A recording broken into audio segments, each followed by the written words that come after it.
Sumatera Selatan kembali akan menjadi tuan rumah event olahraga internasional tahun ini, yakni MXGP, bowling, serta sepeda internasional bertajuk Ranau Pondo.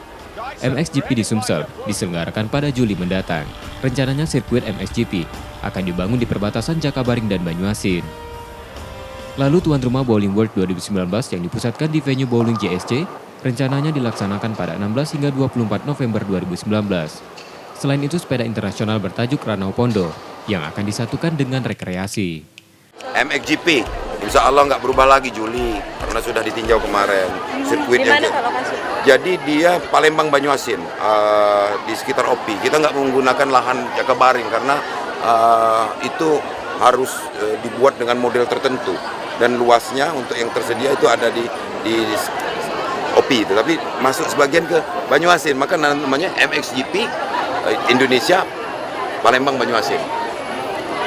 Kedua bowling September nanti itu akan tingkat dunia.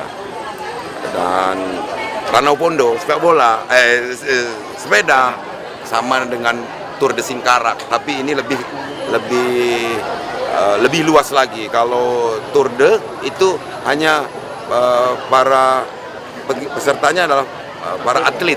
Kalau Pondo juga ada kemeriahan rekreasi. 10 tahun terakhir, Sumatera Selatan sudah langganan tuan rumah penyelenggara event olahraga nasional dan internasional. Sinta Dwi Putri, Nur Muhammad, Kompas TV, Palembang.